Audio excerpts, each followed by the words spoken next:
Sorry sorry, আমি দেখিনি। আসলে আমারই দোষ, আমি খেয়াল করি নাই যে তুমি আসছো।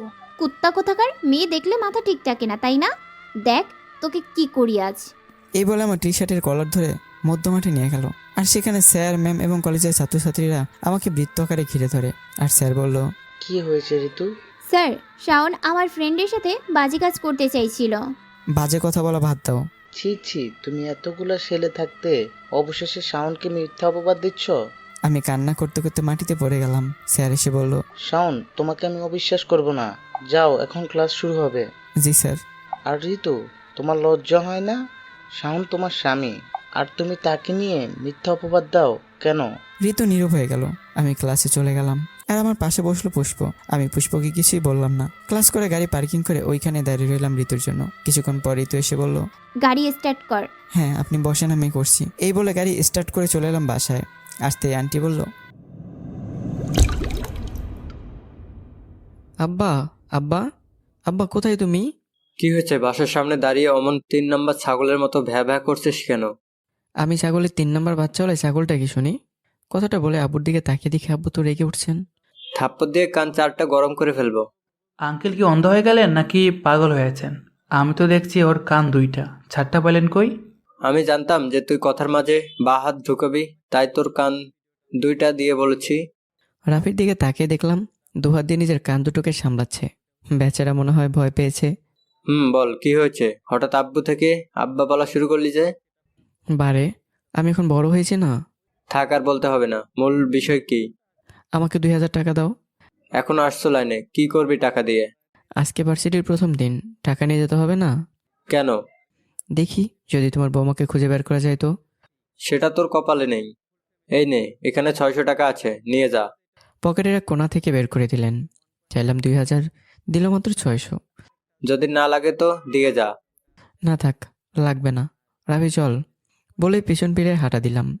শিয়াম শোন, কি? সাবধানে যাস, আর কারোর সাথে কোনো ঝগড়া করবি না। আচ্ছা। রাফি আর আমি হাঁটা ধরলাম। ভার্সিটি যেতে যেতে চলুন আপনাদেরকে পরিচয়টা দিয়ে দেওয়া যাক। আমি সিয়াম, সবেমাত্র কলেজ জীবন শেষ করে ভার্সিটিতে উঠেছি। আজকে ভার্সিটির প্রথম দিন। আর একটু আগে যার সাথে কথা হলো সেটা আমার বাবা। নিজের ব্যবসা আছে, রেস্টুরেন্টের। পরিবারের সদস্য বলতে আমি আর বাবা, মা নেই। যাই হোক, পরিচয় দিতে দিতে ভার্সিটির সামনে চলে এসেছি। কিরে রাফি, বাবাকে দেখে ভয় পেয়েছিলে নাকি? আমি কেন ভয় পেতে যাব? আমি কাউকে ভয় পাই নাকি? হ্যাঁ দেখলাম তো, তুই কান দুটো কেমন যত্ন করে রেখেছিলি। আসলে সমস্যা নেই, শোন, আজকে যেহেতু ভার্সিটির প্রথম দিন, তার র্যাগিংয়ের শিকার হতেই পারি, কিন্তু কিছু বলবি না, চুপচাপ সহ্য করবি। কেন? আরে প্রথম দিনে যদি কিছু করে বসি তাহলে সবাই খারাপ ভাববে। আমরা আস্তে আস্তে নিজেদের বিস্তার ঘটাবো। তোর মনে আছে কলেজের প্রথম দিন আমাদের সাথে এক বড় ভাই র্যাগিং করছিল, তাকে পরে কি করেছি? কিন্তু তখন তো আশিক সোহাগ সবাই ছিল, এখন তো এখানে তুই আর আমি। কিছু করতে পারবো? সেটা পরে দেখা যাবে, চল। ভার্সিটির ভিতরে পা রাখলাম। কেমন যেন একটা অনুভূতি হচ্ছে। চারপাশটা ভালোভাবে চোখ বোলাতে লাগলাম। ভার্সিটির ভিতরে প্রবেশ করছি। ওই ছেলে, ভাবলাম অন্য কাউকে ডাকছে, তাই না তাকেই হাঁটতে থাকলাম। ওই মাল দুটোকে ধরতো। এবার আর না থেকে পারলাম না।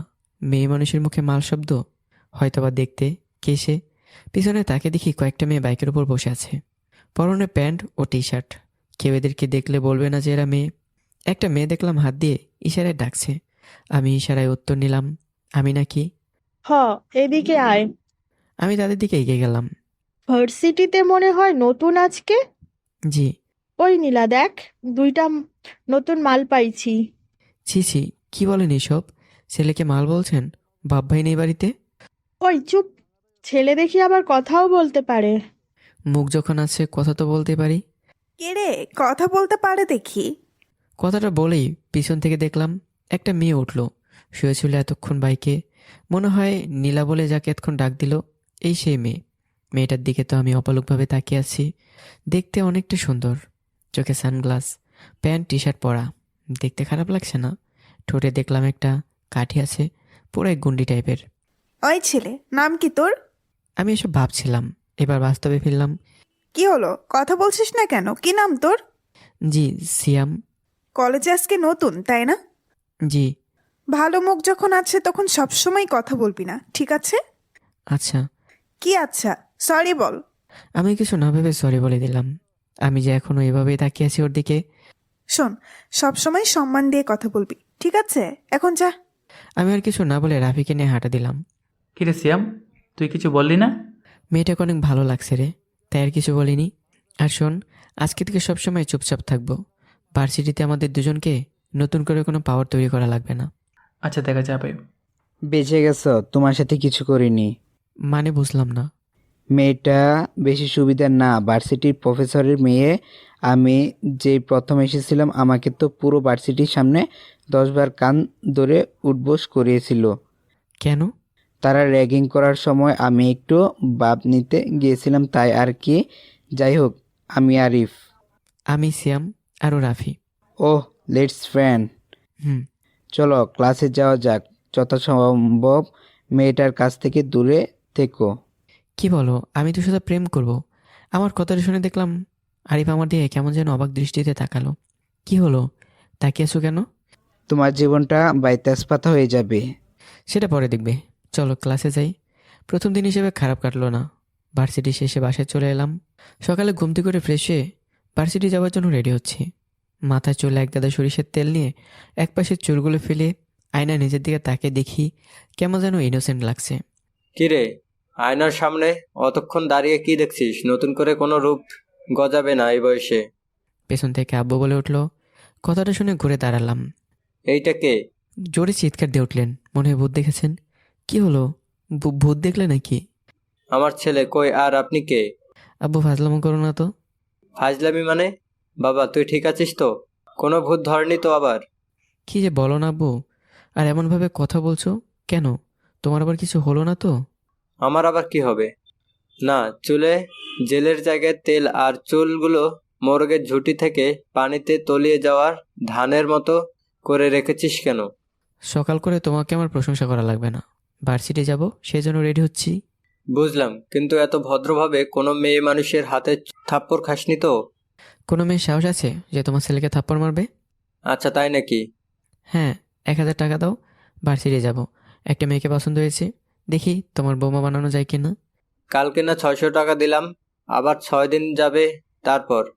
দূর থাকো, দেরি হয়ে যাচ্ছে বলে বাসা থেকে বেরিয়ে গেলাম। রাস্তার মাথায় আসতেই দেখি রাফি দাঁড়িয়ে আছে। কিরে সিয়াম, তোকে এমন দেখাচ্ছে কেন? আর মাথায় তেল, জ্বর হলো নাকি আবার? আরে না, কিছু হয়নি, চল। ভার্সিটির গেট দিয়ে ভেতরে ঢুকছি। দেখি নীল ও তার বান্ধবীরা কালকে সে জায়গায়। নীলার দিকে তাকিয়েই ভিতর দিকে হাঁটছি। ও তো তাকিও না, দেখতে পেলে চোখ তুলে নিবে। কথাটা শুনে প্রচুর রাগ উঠতেছে। কি সুন্দর, নীলার দিকে তাকিয়ে কত চিন্তা করছিলাম, আর ও কিনা মোটটাই নষ্ট করে দিল। ওই এদিকে আয়। তুই তো এবার শেষ, আমি গেলাম। কথাটা বলে আরিফ চলে গেল। ধীরে ধীরে নীলাদের গ্রুপের কাছে গিয়ে দাঁড়ালাম। আরে এটা কালকে সেই নতুন মালটা না, যে মুখের ওপর কথা বলছিল? আচ্ছা থাম, আমি কথা বলছি। অনেকক্ষণ ধরে লক্ষ্য করছি গেট দিয়ে আসার সময় আমাদের দিকে একভাবে তাকিয়ে আছিস। সমস্যা কি তোর? কই, কিছু না তো। আর মাথায় এসব কি? কেন, আপনার চোখ নেই, দেখতে পারছেন না? আবার মুখের উপর কথা বলে, দেখি তো মনে হয় তেলের বোতল ধরে মাথায় নিয়েছে। আর সামনে অত ভদ্রতা দেখাতে হবে না, কালকে থেকে যেন মাথায় আর তেল না দেখি। আমার মাথা আমার চুল, আমি তেল দেবো না কে দেবো সেটা আমার ইচ্ছা। আপনি কথা বলার কে? আমার মুখের উপর কথা বললে হাত পা ভেঙে রাস্তায় বসিয়ে দেব। আমার গলাটা ধরে ওর মুখের কাছে নিয়েই আমার তো হার্টবিট বেড়েই চলেছে। ওর মুখ থেকে মাত্র কয়েকটা ইঞ্চি দূরে আমার মুখ। একভাবে তাকিয়ে আছে ওর ঠোঁটের দিকে। ও কথা বলছে আর আমি তাকে তাকে দেখছি। নিজেকে আর যেন ধরে রাখতেই পারলাম না। আলতো করে ওর ঠোঁটের সাথে আমার ঠোঁট মিলিয়ে একটা চুম্বন দিয়ে দিলাম। নীলা নিজেকে ছাড়ানোর জন্য আমাকে জোরে ধাক্কা দিল, যার ফলস্বরূপ চোখ সামলাতে না পেরে পিছনে পড়ে গেলাম।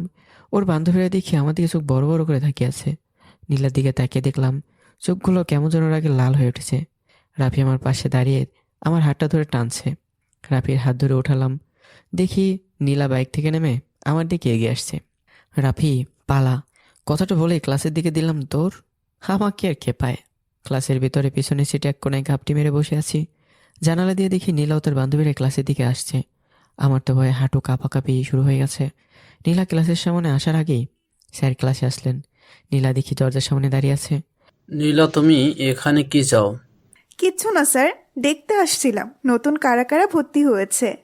কথাটা বলে গলাটা বাঘের মতো লম্বা করে পুরো ক্লাসের চোখ বুলিয়ে নিচ্ছে, হয়তো আমাকেই খুঁজছে। নীলা মনে হয় কিছু খুঁজছো, ভিতরে আসো। আমি তো শেষ। স্যার তো নীলাকে ভেতরে আসতে বলল। না জানি এখন ক্লাসের ভিতর ঢুকে মারামারি না শুরু করে দেয়। এরপর ক্লাসের ভিতরে যদি কোনো মেয়ে আমার গায়ে হাত তোলে তাহলে মান সম্মান তো কিছুই থাকবে না, এককারে তেনা তেনা হয়ে যাবে। না স্যার, সমস্যা নেই, আপনি ক্লাস নিন। নীলা কথাটা বলে চলে যাওয়ার সময় জানালার কাছে আসতেই চোখাচোখি হয়ে গেল দুজনের। আমি তো তাড়াতাড়ি মাথা নিচু করে বসে আছি। কিছুক্ষণ বাদে মনে হলো কে আমার গায়ে হাত দিয়ে ডাকছে। আমি তো ভয় শেষ। নীলা না তো আবার। মাথা উঠিয়ে দেখি আমার সামনে সিটে বসে থাকা মেয়েটা আমাকে ডাকছে। হাত দিয়ে ইশারায় জানালার দিকে তাকাতে বলল। তাকে দেখি নীলা এখনো সেখানে দাঁড়িয়ে আছে। আমার দিকে তাকিয়ে মুখের এমন ভাব করলো যেন আস্তে আস্তে কি যেন বলতে লাগলো। আজকে ক্লাস থেকে তুই বের হ, দেখ তোর কি অবস্থা করি। উনি আপনার দিকে তাকিয়ে কি বলছিল? জানি না, পাগল টাগল হবে হয়তো, তাই মিনমিন করে কি যেন বলছিল কে জানে। আচ্ছা, তাহলে আপনার হাতগুলো কাঁপছে কেন? কই না তো। যাই হোক, ওনাকে ভার্সিটির সবাই চেনে, সুতরাং আপনি যে ওনাকে পাগল বললেন এটা যদি সে জানতে পারে আপনার কি অবস্থা করবে জানেন? আমার আর কি করবে? আমি যা করেছি ওর সাথে তা তো আর করতে পারবে না। কি বললেন বুঝলাম না। না কিছু না। ওহ, বাই দ্য ওয়ে, আমি মিম। আমি শ্যাম। ওহ, রাগ না করলে একটা কথা বলি। জি। মাথায় যে তেল দিয়েছেন না, এর জন্য আপনাকে দেখতে ভালো লাগছে না। যদি পারেন তো কালকে থেকে আর তেল নিয়েন না, দেখতে কেমন যেন। যেন তারপর কি? না কিছু না, ক্লাসে মনোযোগ দিন। ক্লাস শেষ করে স্যার ক্লাস নিয়ে চলে গেলেন। দেখি নীলা ক্লাসের বাইরে দাঁড়িয়ে আছে। মনে হয় ক্লাসের ভেতরে সে কিছু বলবে না। আমি আর ক্লাস থেকে বেরোচ্ছি না। যদি সেফ থাকা যায় তো। মামা ভালোই তো পারো দেখি, ওকে আজ পর্যন্ত কোনো ছেলে প্রপোজ করার সাহস পেল না, আর তুমি কিনা লিপ কিস করে দিলা। কিন্তু ওরা তো তোমার জন্য বাইরে ক্ষুধার্ত বাঘের মতো অপেক্ষা করছে, বের হলে তোমাকে জেরে দিবে। দূর মিয়া, ফাজলামো করো না তো। এমনিতেই ভয় আছি, আবার তুমি এসে কাটাকে নুনে ছিটে দিতেছো। ঠিক আছে, আমি যাচ্ছি। আস্তে আস্তে ভার্সিটি ছুটি হয়ে গেল। সবাই চলে যাচ্ছে। ভিড়ের মাঝে নীলা কোথায় আছে কে জানে। সবাই বের হয়ে গেল। আমি আর রাফি বসে আছি। চোরের মতো করে মাথাটা বের করে দেখলাম নীলা আশেপাশে কোথাও আছে কিনা। না, কোথাও নেই। আমি আর রাফি হাঁটছি। লিপকিস যখন দিলি তখন ভয় করেনি, এখন চোরের মতো করে হাঁটছিস। আরে তখন তো আমার কোনো হুঁশ ছিল না, কি করছি নিজেরও খেয়াল নেই। চারপাশটা ভালোভাবে খেয়াল করে চল, বলা যেন কোত্থেকে সে হাজির হয়ে যাবে। বলতে বলতে ভার্সিটির গেটের বাইরে এসে দেখি নীলা ও তার বান্ধবীরা সকলে মিলে বাইকে বসে আছে, প্রত্যেকের হাতে একটা করে স্ট্যাম্প। আমি তো খালি ভাবছি সবাই মিলে যদি আমার মতো নিষ্পাপ শিশুর উপর হামলা করে আমি তো মনে হয় আর বাঁচবো না। ওই শালারে ধর। রাফি পালা বলে দুজন এলোপাথারি দৌড় শুরু করছি। পেছন থেকে শুনতে পেলাম নীলা বলছে, কালকে ভার্সিটিতে আসলে পা ভেঙে দিব। আমি তো সোজা বাড়িতে এসে খাটের উপরে কাঁথা মুড়ি দিয়ে শুয়ে পড়েছি। বলে কি কালকে গেলে পা ভেঙে দেবে? আমার কি মাথা খারাপ নাকি নাকি আমার পেট খারাপ? আমি তো কয়েকদিন ভার্সিটি যাও তো দূরের কথা, ভার্সিটির মুখও দেখবো না। সেই যে ভার্সিটি থেকে আসছি আজ 3 দিন হয়ে গেল, আর ভার্সিটিতে যাইনি। রুমে বসে আছি, আবার শুয়ে শুয়ে টিভিও দেখছি। সেই ফিলিংস, কোনো কাজ নেই, শুধু টিভি দেখার খাওয়া। কি নবাব চাঁদ, বিছানায় শুয়ে শুয়ে টিভি দেখা হচ্ছে, ভার্সিটিতে যাবি না? দূর, কি যে বলো না, আমি কি এখন স্কুলে পড়ি নাকি যে রোজ রোজ যেতে হবে? তা ঠিক, কিন্তু এই বিষয়টা সেটা না। কিন্তু তুই তো সহজে আর স্কুল বা কলেজ বাদ দিতি না। এখন কি মনে করে বাড়িতে বসে চিনতে টিভি দেখছিস? কারোর সাথে আবার কোনো ঝগড়া করিসনি তো? আমি কি এখনো ছোট আছি নাকি যে ঝগড়া করতে যাব?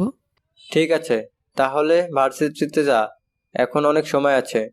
ভার্সিটিতে? কিন্তু কেন? তো বাড়িতে বসে কি করবি?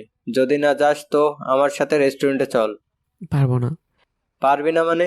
এত বড় ছেলে হয়ে গেছে, এখনো বাপের ঘাড়ের উপর বসে বসে খাচ্ছে। আমি তো খাটের উপরে অথবা টেবিলে বসে খাই, তোমার ঘাড়ে বসলাম কবে? চুপ বেয়াদব, যা ভার্সিটিতে যা। আজ মা নেই বলে তুমি আমাকে ঝাড়িয়ে দিচ্ছ? মা থাকলে কত আদর করতো। আবার সে একই কথা। তোর কি আর কিছু বলার নেই? না নেই। আব্বর কিছু না বলে রুম থেকে বেরিয়ে গেলেন। কিছুক্ষণ বাদেই দেখি ফোনটা বেজে উঠলো। হাতে নিয়ে দেখে রাফি ফোন করেছে। হ্যাঁ রাফি বল। কিরে ভাই, কোথায় তুই? বাড়িতে, খাটের উপর বসে টিভি দেখছি। কেন? টিভি দেখছিস, ভার্সিটি যাবি না? তোর কি মাথা খারাপ? আমার মাথা ঠিকই আছে, তাড়াতাড়ি রাস্তার মাথায় আয়, তোর জন্য দাঁড়িয়ে আছে। বলে ফোনটা কেটে দিল।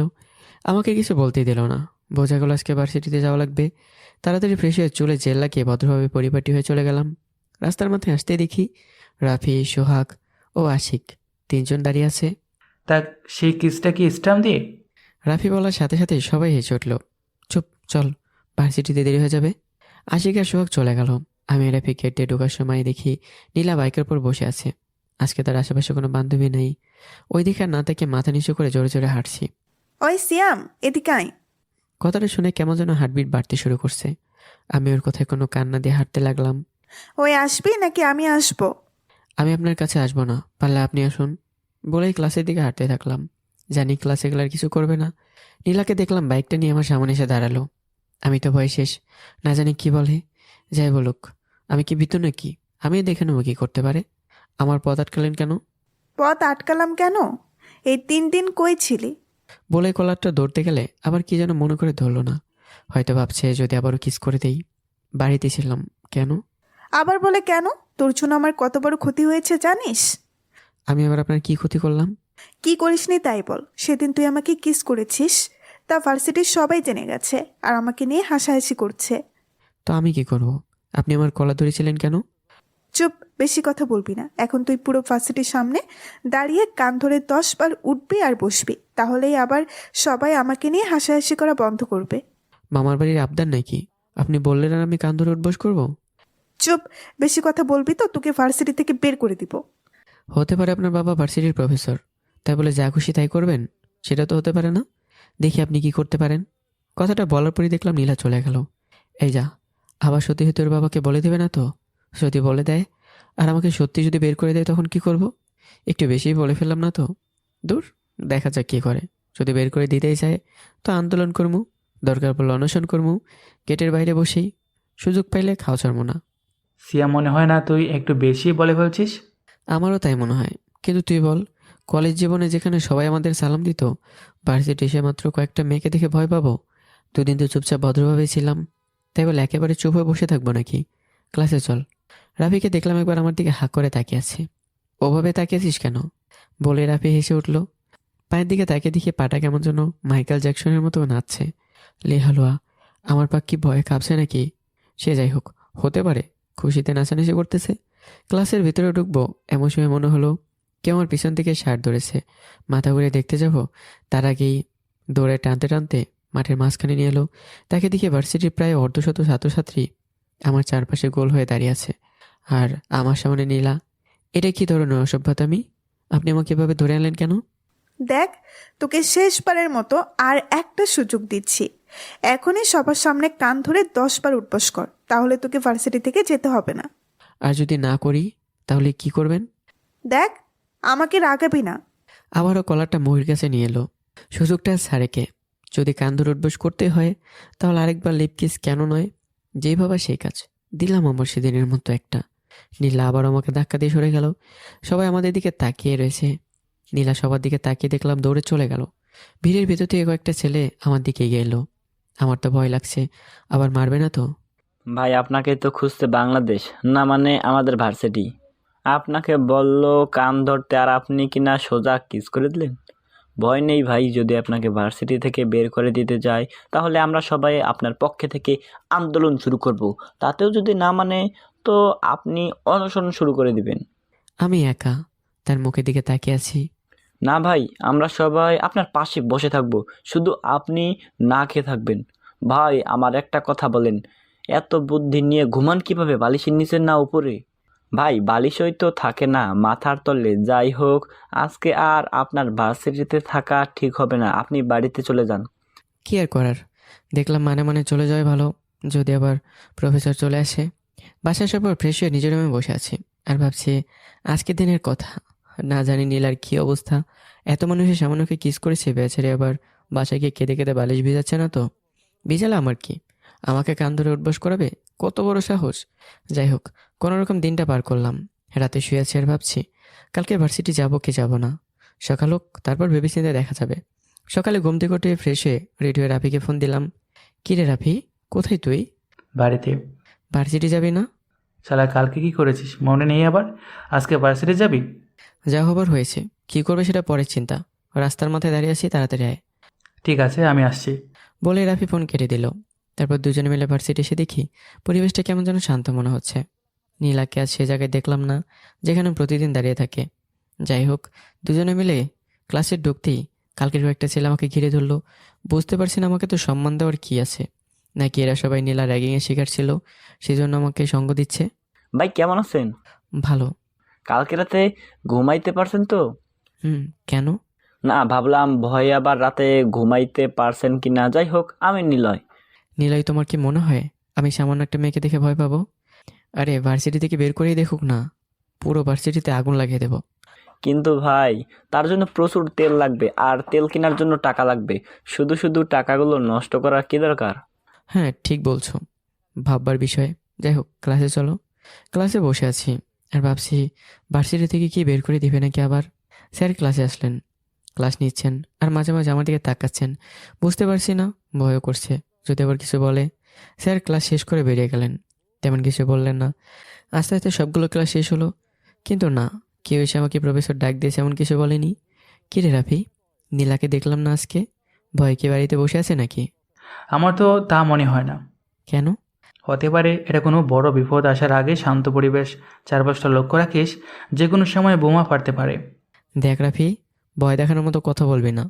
তাছাড়া ভার্সিটির অনেক ছেলে আমাকে এখন সম্মান দিচ্ছে, অত সহজে মনে হয় না আমাকে ভার্সিটি থেকে বের করতে পারবে। হলেই ভালো, দেখিস আবার কোনো ঝামেলার মধ্যে পড়িস না। তুই আমার বন্ধু না শত্রু বলতো? শুধু আমার বিপক্ষে কথা বলছিস। যা ভাবিস। আসলেই কবি বলেছেন, হাতি বিপদে পড়লে চামচিকেও লাথি মারে। তুই কি নিজেকে হাতি মনে করিস? দূর চল। ভার্সিটির গেটের বাইরে আসতে দেখি নীলা সেদিনের মতো সবাই কিনে বাইকে বসে আছে, কিন্তু আজকে তাদের হাতে কিছু নেই। বলেছিলাম না ঝড় আসার আগে শান্ত পরিবেশ। রাফি, একটু চুপ কর ভাই। চল পালাই। না, আজকে আর পালাবো না, দেখি কি করে, কতদিন আর পালাবো। কথাটা বলেই সেখানে দাঁড়িয়ে আছি। নীলাকে দেখলাম বাইক থেকে নেমে আমার কাছে এগিয়ে এলো।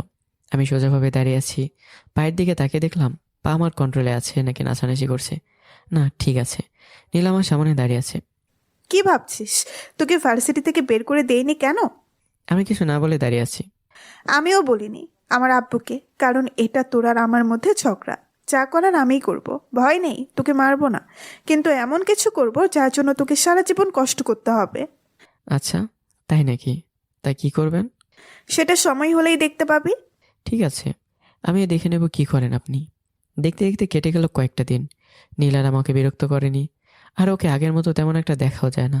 সে যাই হোক, ভার্সিটিতে ধীরে ধীরে আমার একটা পরিচয় ছড়িয়ে পড়েছে। ভার্সিটির বড় এক ভাইয়ের বিয়ে উপলক্ষে অনেককেই দাওয়াত দিয়েছে, তার একটা কার্ড আমার হাতে পৌঁছেছে। বুঝতে পারছি না আমাকে কেন ইনভাইট করলো, তার সাথে আমার কোনো সম্পর্কও নেই। হতে পারে ভার্সিটিতে আমার পরিচয় চারদিকে ছড়িয়ে পড়েছে, তার জন্য ইনভাইট করতে পারে। যাই হোক, বিয়ের ব্যবস্থা করা হয়েছে রাতে। বিয়ের দিন পরিপাটি হয়ে সুন্দর করে সেজে তার বিয়েতে উপস্থিত হলাম। বাড়িটা খুব সুন্দর করে সাজানো হয়েছে, বাইরে থেকে দেখতে বেশ সুন্দর লাগছে। ইস, কবে যে আমার বিয়ের জন্য এমনভাবে গেট সাজাবে। বাড়ির ভেতরে ঢুকে দেখলাম অনেকে এসছে। ভিড়ের মাঝেও তেমন কোনো একটা চেনা মুখ দেখলাম মনে হলো। ভালোভাবে খেয়াল করে দেখলাম নীলা শাড়ি পরেছে আজকে, দেখতে বেশ সুন্দরই লাগছে। কপালে কালো টিপ, ঠোঁটে হালকা গোলাপি রঙের লিপস্টিক, বান্ধবীর সাথে দাঁড়িয়ে কথা বলছে। বেশ সুন্দর লাগছে দেখতে ওকে। নীলা যদি সবসময় এমনভাবে থাকতো তাহলে কতই না ভালো হতো। আমি এক কোণে দাঁড়িয়ে একভাবে দেখছি ওকে। এসে বসে দৌড়ে গিয়ে সেদিনের মতো আজকে একটা লিপ কিস করে দিই। নীলা ওর বান্ধবীর সাথে গল্প করার সময় আমাকে দেখে ফেললো। আমিও চোরের মতো করে নিজের চোখটা নামিয়ে বাইরে চলে এলাম। হার্টবিটে কেমন যেন ওঠানামা করছে, কেন যেমন হচ্ছে বুঝতে পারছি না। কিছুক্ষণ বাদে দেখলাম নীলা বাইরে এসে চারপাশটা দেখিয়ে বের হলো। আমি তো ভয়ে আছি, আবার আমার কাছে না আসে। বাড়ির পাশে একটা ঘর বাগান আছে, নীলা বাগানের দিকে এগোতে লাগলো। খেয়াল করে দেখলাম নীলার পেছনে আরো দুইটা ছেলেও গেল। এর আগে তাদের কখনো দেখিনি, কেমন যেন সন্দেহ মনে হলো নিজের কাছে। আমিও চুপি চুপি গেলাম ওদের পেছনে। ছেলে দুটোকে দেখলাম নীলার মুখটা ধরে বাগানের দিকে এগোতে লাগলো। চারপাশে লাইটের আলোয় বাগানের ভিতরে অবস্থা আবছা আবছা দেখা যাচ্ছে। আমি পেছন থেকে যাওয়ার সময় আওয়াজ পেয়ে দেখলাম ছেলে দুটো দৌড়ে পালিয়ে গেল। নীলার দিকে তাকিয়ে দেখি নীলার ব্লাউজের দুই পাশের হাতাটা ছেঁড়া। ওর কাছে যাওয়ার সময় কিসের জন্য পা বেঁধে গেল, যার ফলস্বরূপ সোজার গায়ের উপরে গিয়ে পড়লাম। মনে হলো কেউ যেন পিছন থেকে আমাদের উপরে লাইটের আলো ফেলছে। তাড়াতাড়ি উঠে ঘুরে দেখলাম নীলার বাবা ও তার বান্ধবীরা দাঁড়িয়ে আছে। পাশে সেই ছেলে দুটো। স্যার, ওই ছেলে দুজন আপনার মেয়ের সাথে অসভ্যতামি করতে গিয়েছিল। আমি ওই ছেলের দিকে আঙ্গুল তুলে দেখালাম। চুপ বেয়াদব ছেলে কোথাকার, কি ভাবছো আমি কিছু জানি না? এর আগেও তুমি আমার মেয়ের সাথে খারাপ ব্যবহার করছো। স্যার বিশ্বাস করুন, আমি কিছুই করিনি। নাহলে আপনি নীলাকে জিজ্ঞাসা করে দেখুন। নীলার দিকে তাকে দেখলাম সে মাথা নিচু করে কেঁদেই চলেছে, কিছু বলছে না। বুঝতে পারছি এটা হয়তো আমাকে ফাঁসানোর জন্য করেছে।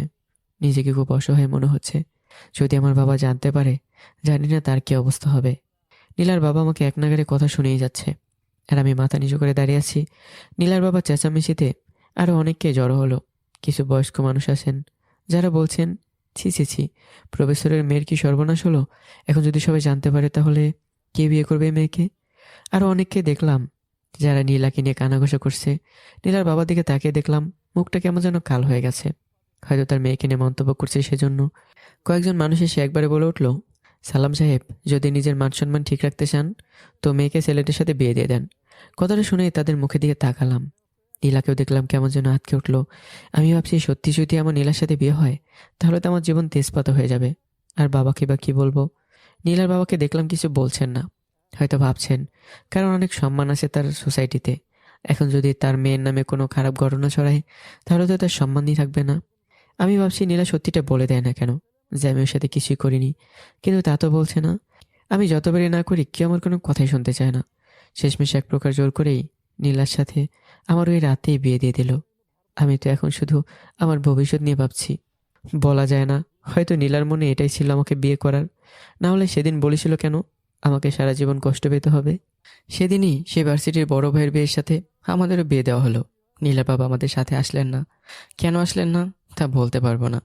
গাড়িতে বসে আছি আর ভাবছি বাড়ি থেকে বাবাকে কি বলবো। যদি রাত করে গিয়ে তার সামনে দাঁড়াই, যদি আবার মাথা ঘুরে পড়ে যায় তখন কি করব। নীলা আমার পাশে চুপচাপ বসে আছে, কোনো কথা বলছে না। হঠাৎ মনে হলো হাত দিয়ে আমার পেটে চিমটি কাটলো। মৃদুভাবে চিৎকার দিয়ে উঠলাম। নীলার দিকে তাকিয়ে দেখি কেমন যেন মাথা নিচু করে অসহায় শিশুর মতো করে বসে আছে, কিন্তু নিচে যে আমার 12টা বাজাচ্ছে সেটা বোঝাই যাচ্ছে। আরিফ আসলে সেদিন ঠিকই বলেছিল, ওর সাথে প্রেম করলে জীবন তেনা তেনা হয়ে যাবে। এখন তো বিয়ে করছি, না জানি কপালে কি আছে। বাড়ির সামনে দাঁড়িয়ে আছি, কিন্তু আব্বুকে ডাক দিচ্ছে না। নীলাই দেখলাম বাইরে থেকে বেল বাজালো। শ্যাম, তোর এতক্ষণ লাগে বা? গেট খোলার সময় বলতে বলতে খুলছিলেন। হঠাৎ মাঝপথে এসে আর কিছু না বলেই মুখ হা করে তাকিয়ে আছেন, যেন তার সামনে ভূত দাঁড়িয়ে আছে। আব্বু দরজার সামনে ঠায় দাঁড়িয়ে আছেন। অমনি নীলা নিচু হয়ে আব্বুর পা ধরে সালাম করলেন। আমি তো দেখে নিজেও হা হয়ে আছি, তাহলে সেও নিচু হতে পারে? শ্যাম, কে এই মেয়ে? আসলে আব্বু আমি আর কিছু বলতে পারছি না, মুখ দিয়ে যেন আর কথাই বেরোতে যাচ্ছে না। আমরা দুইজন মিলে বিয়ে করেছি।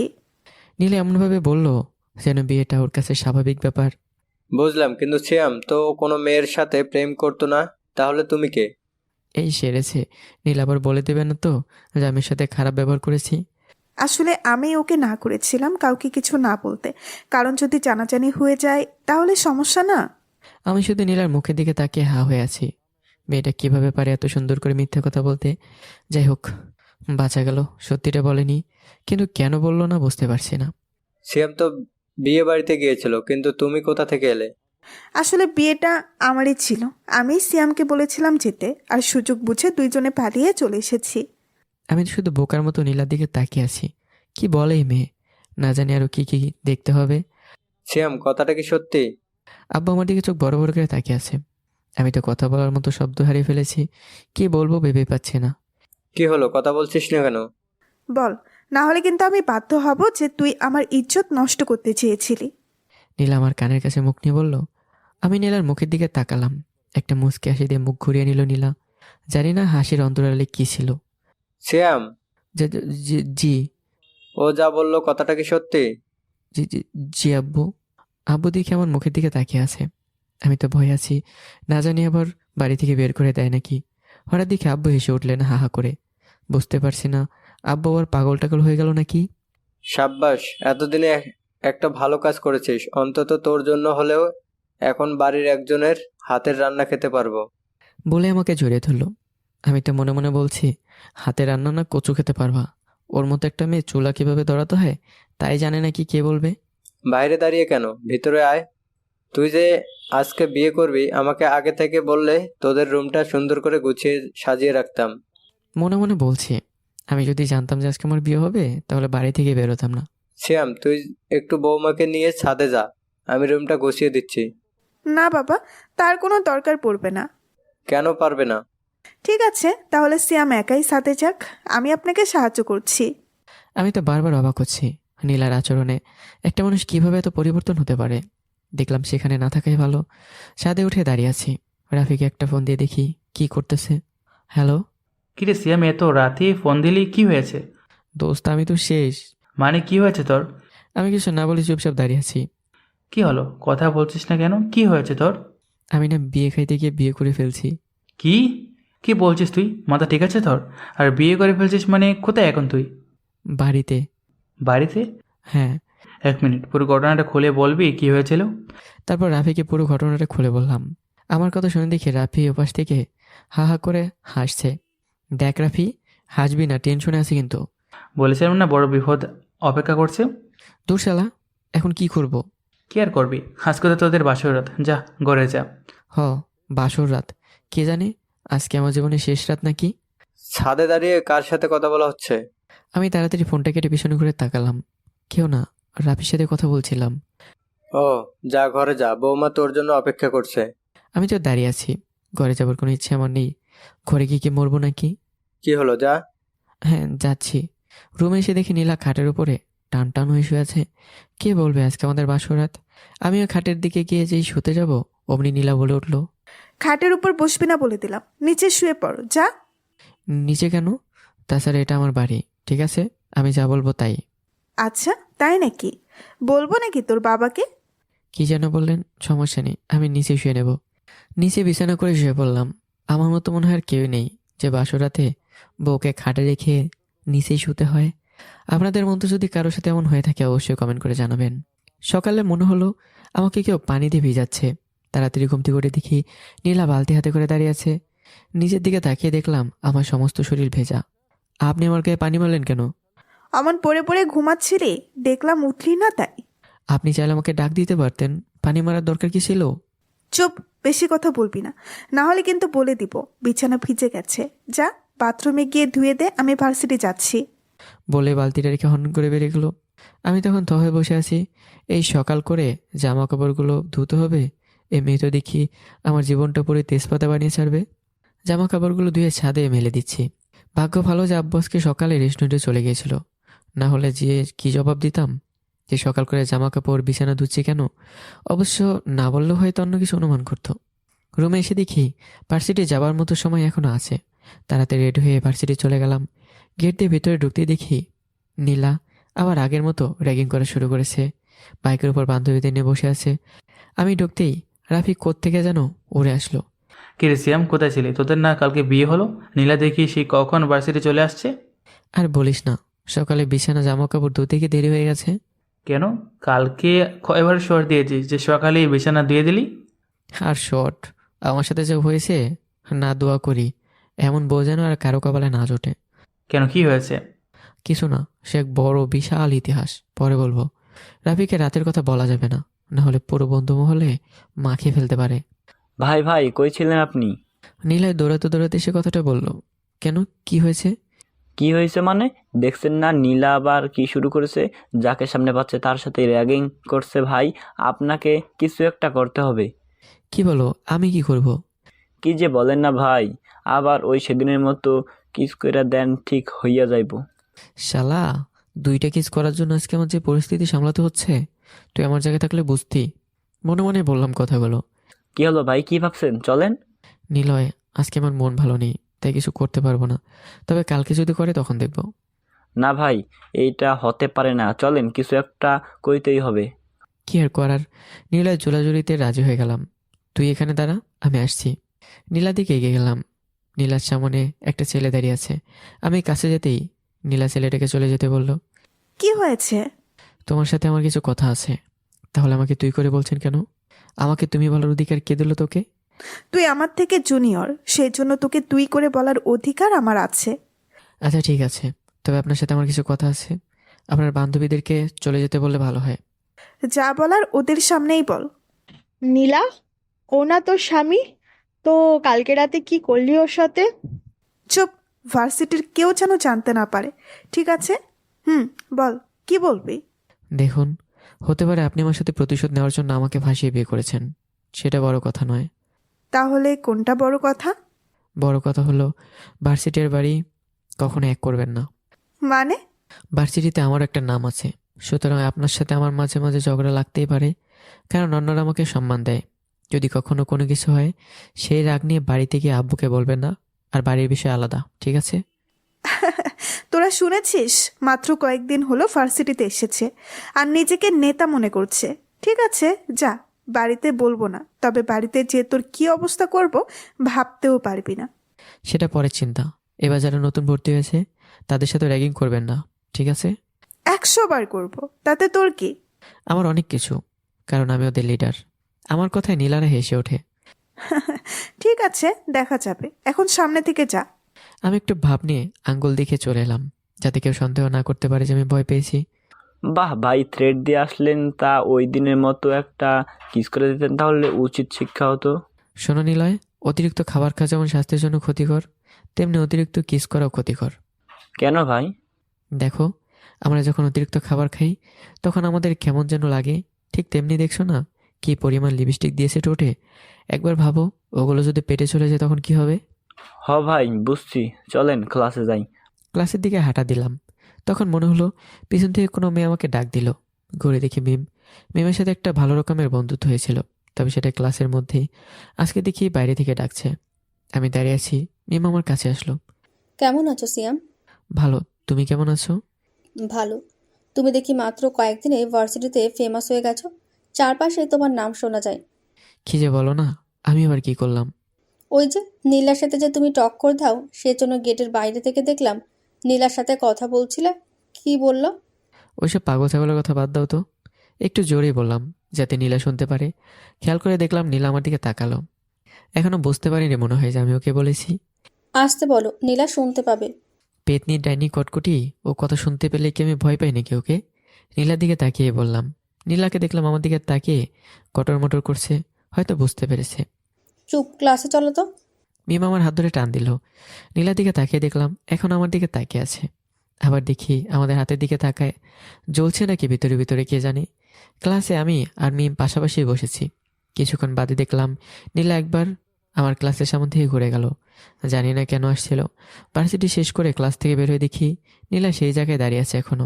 সিয়াম, চলো ক্যান্টিন থেকে ঘুরে আসি, একসাথে বসে কফি খাবো। নীলাকে দেখলাম আমাদের দিকে তাকিয়ে আছে। আমি আর না করলাম না, দুজনে মিলে ক্যান্টিনে বসে একসাথে কফি খেলাম। তারপর মিমের সাথে অনেকক্ষণ ঘোরাঘুরি করে বাড়িতে আসতে দেরি হয়ে গেল। বাড়ির ভেতরে ঢুকে তো আমি অবাক। দেখি নীলা শাড়ি পরেছে, বাবা খাবার টেবিলে বসে আছেন, আর নীলা বাবার প্লেটে খাবার বেড়ে দিচ্ছেন। কিরে সিয়াম, আজকে এত দেরি করলি কেন আসতে? আয় খেয়ে নে, বৌমা নিজের হাতে রান্না করছে, খেয়ে দেখ কি স্বাদ হয়েছে।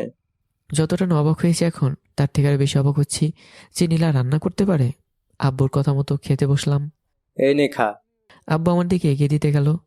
বাবা, আপনি ওখানে ওগুলো সিয়ামের জন্য আমি তুলে রেখেছি। বলে নীলা আমার দিকে তরকারি বাটি এগিয়ে দিল। আমি খাবারগুলো প্লেটে নিয়ে যেই গালি দিয়েছি, আমার কি আর চলে? এত পরিমাণ ঝাল দিয়েছে, মনে হচ্ছে বাজারের সব মরিচগুলো আমার তরকারিতে। না পারছি ঝালে চিৎকার করতে, আর না পারছি উঠে যেতে, কারণ আব্বু বসে আছে পাশে। কষ্ট করে কোনো রকমে চিবুচ্ছি। কিরে সিয়াম, তোর চোখ দিয়ে পানি বের হচ্ছে কেন? খুশিতে আব্বু, আসলে অনেকদিন এরকম খাবার খাইনি তো, তাই খুশিতে চোখ দিয়ে পানি বেরোচ্ছে।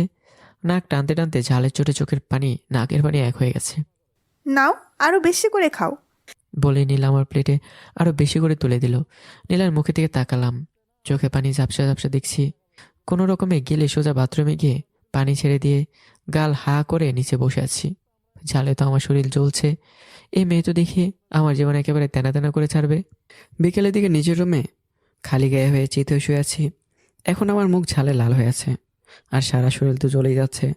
ফ্যানটা ছেড়ে দিয়ে হাওয়ায় ফ্যানের দিকে তাকিয়ে শুয়ে আছি। হঠাৎ করে চোখটা কেমন যেন বন্ধ হয়ে আসলো, মনে হয় কেউ আমার গালের মধ্যে পানি ঢালছে। আমি কাশতে কাশতে উঠে বসলাম, দেখি নীলা হাতে মগ নিয়ে দাঁড়িয়ে আছে। আপনি আমার গালে পানি দিলেন কেন? আমার গলার ভিতর অব্দি পানি চলে গেছে। বিছানায় ঘুমাতে কে বলেছে তোকে? আর এসব কি? যা তাড়াতাড়ি জামা গায়ে দে। আমার বাড়ি, আমি খালি গায়ে থাকবো না তো বিছানায় ঘুমাবো, সেটা আমার ব্যাপার, আপনার কি? আচ্ছা ঠিক আছে, তুই থাক, আমি তোর বাবাকে গিয়ে বলে দিই।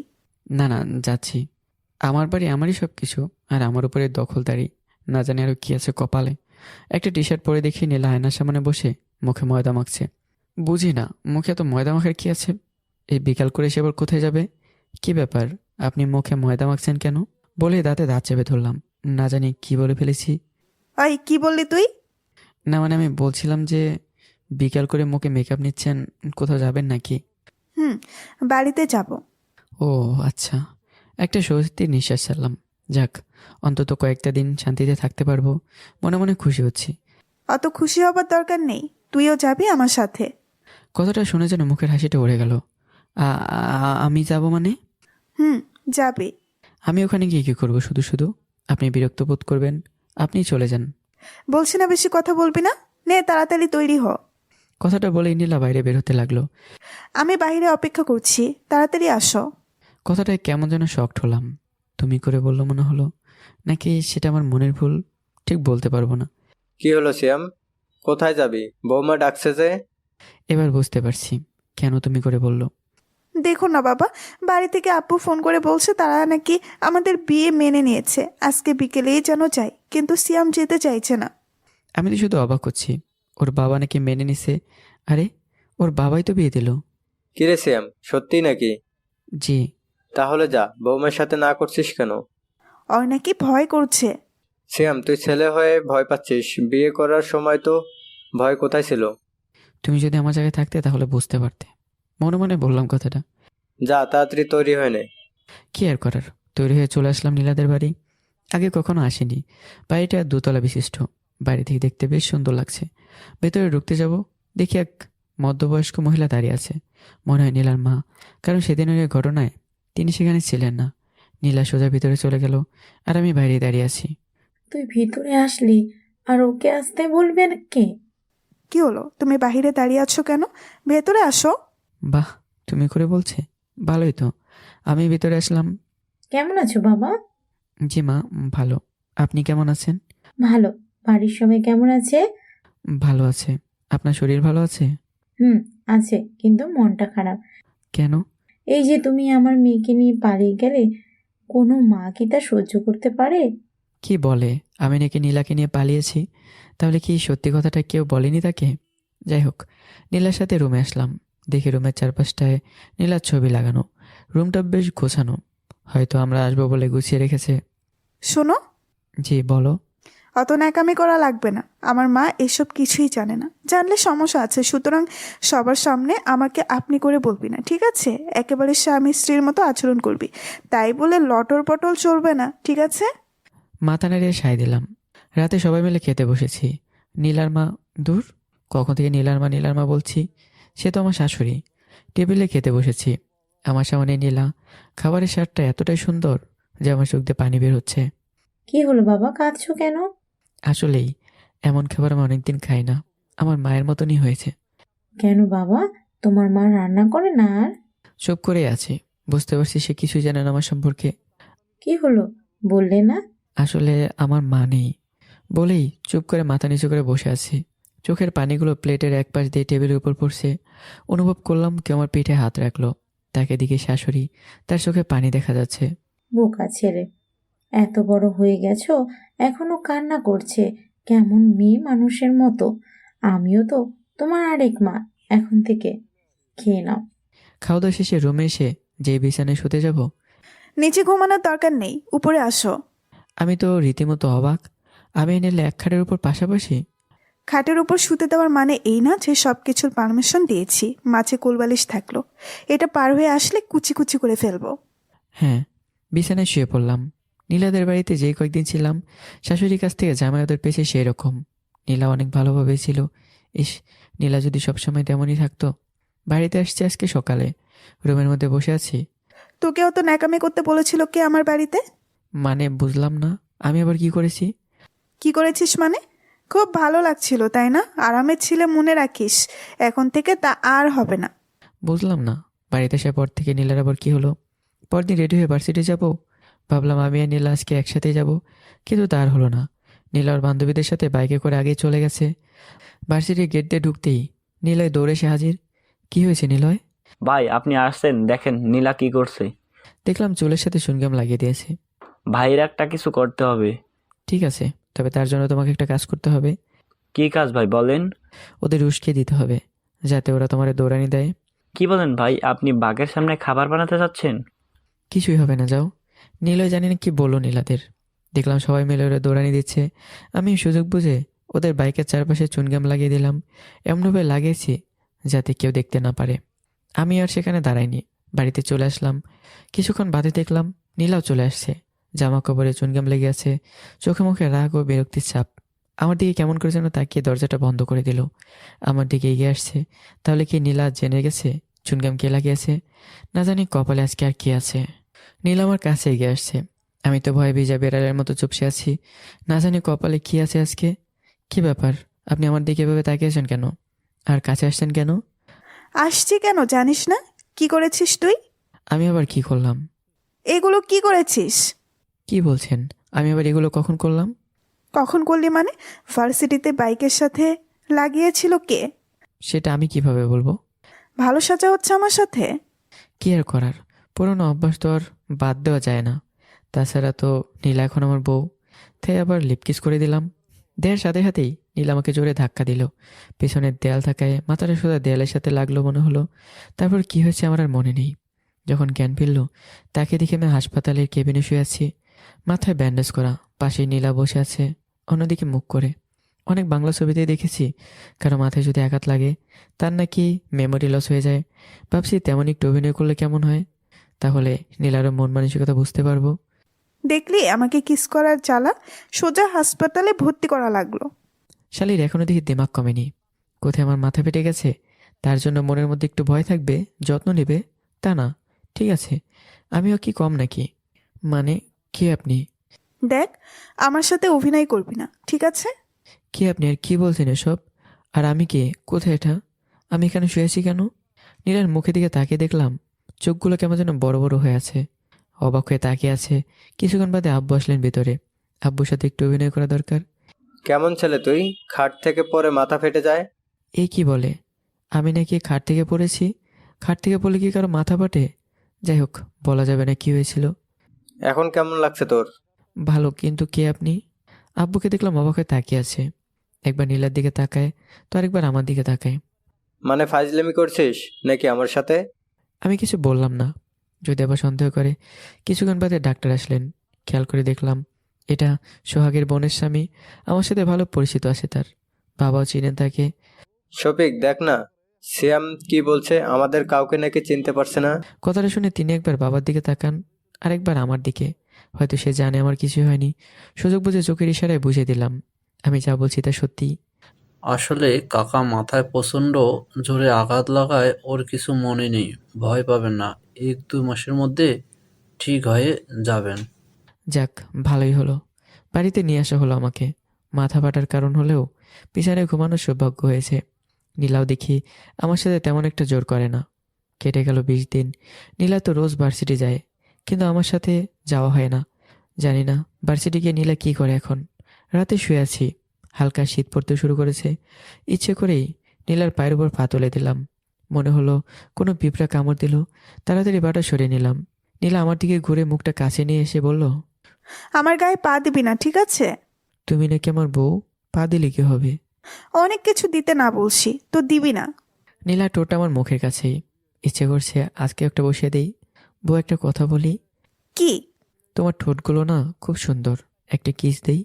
চুপ, বেশি কথা বলবি না, না হলে কিন্তু নিচে ঘুমাতে হবে। আমি আর কিছু না বলে পাশ ফিরে ঘুমিয়ে পড়লাম। সকালে নীলা ভার্সিটি চলে গেল। ভার্সিটিতে যাওয়ার জন্য খুব মন চাইছে, কিন্তু পারছি না, যদি নীলা জেনে যায় সেজন্য। দুপুরের দিকে খেয়ে দিয়ে শুয়ে আছি। রাফিকে ফোন দিলাম, অনেকদিন ধরে কথা হয় না। কিরে রাফি, কেমন আছিস? সিয়াম, তুই তোর নাকি মেমোরি লিস্ট হয়ে গেছে? আরে না। মানে? রাফিকে ঘটনাটা খুলে বললাম।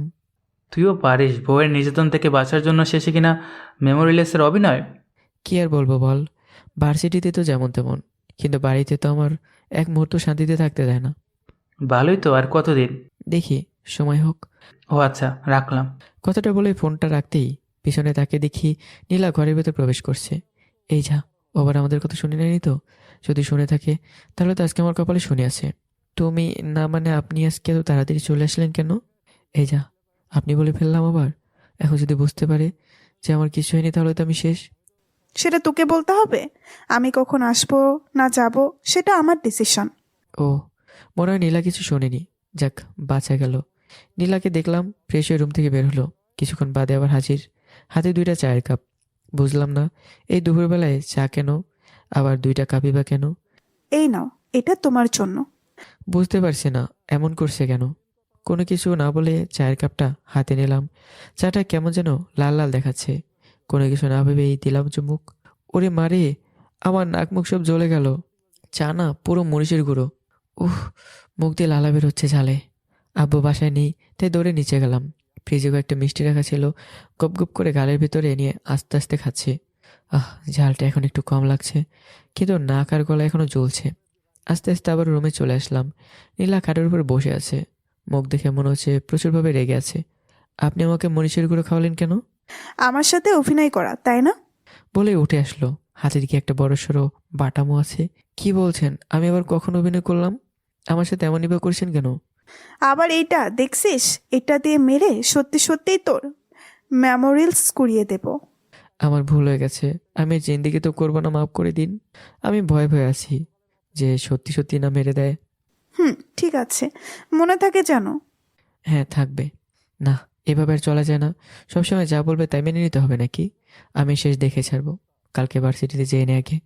আর আব্বুকে বিষয়টা জানানো দরকার। শুধু শুধু এমন অত্যাচার কয়েকদিন সহ্য হয়?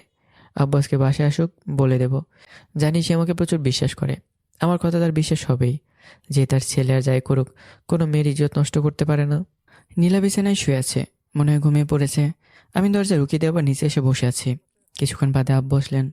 কিরে শ্যাম, এখানে বসে আছিস কেন? আর বৌমা কোথায়? ওপরে ঘুমিয়ে আছে। ও, কিন্তু তোকে এমন দেখাচ্ছে কেন? কি হয়েছে তোর? কিছু না, তোমাকে একটা কথা বলার ছিল। কি বলবি বল। আব্বু, আমার কোনো মেমোরি লস হয়নি। আমি এতদিন যা করেছি সব নাটক ছিল। বুঝলাম না, নাটক ছিল কিন্তু কেন? সেটা পরে বলবো, আগে বলো তুমি তোমার ছেলেকে কতটুকু বিশ্বাস করো? হঠাৎ এই প্রশ্ন কি হয়েছে তোর? কিছু না, আগে বলো বিশ্বাস করো কি না। হ্যাঁ করি তো, কিন্তু কেন সেটা তো বলবি। আমার কিন্তু ভয় করছে। তোমার কি মনে হয় তোমার ছেলে কোনো মেয়ের ইজ্জত নষ্ট করতে পারে? মানে কি বলছিস এসব? আমি তো কিছু বুঝতে পারছি না। আব্বুকে কলেজে এসে কিস করার বিষয় ও বিয়েবাড়ির বিষয়টা, নীলার সাথে আমার সাথে বিয়ে কিভাবে হয়েছিল সব কিছু খুলে বললাম। আব্বুকে দেখলাম কিছুটা সরে বসলেন। হয়তো কষ্ট পেয়েছেন তিনি, তবুও নিজেকে কেমন সামলে নিয়ে আমাকে বললেন, তাহলে তুই আর নীলা প্রেম করে বিয়ে করিসনি? না। এই ঘটনা এতদিন কেন বলিসনি আমায়? তুমি কষ্ট পাবে বলে আর বলা হয়নি। তুই এখানে থাক, আমি নীলার সাথে কথা বলে আসি। তুমি ওকে কিছুই বলবে না, যা বলার আমি বলবো। কিন্তু শুধু এতটুকু বিশ্বাস রেখো যে আমি খারাপ কিছু করব না।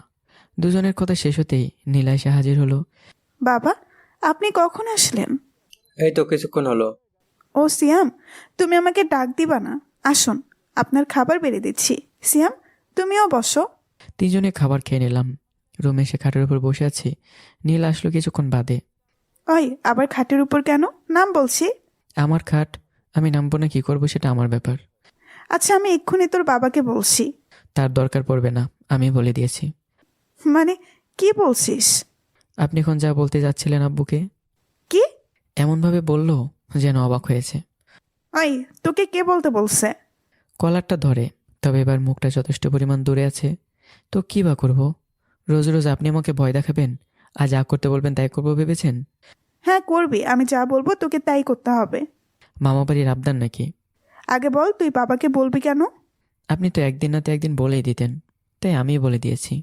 কে বলেছে আমি বলে দিতাম? আমি তো তোকে ভয় দেখানোর জন্য বলতাম। মানে?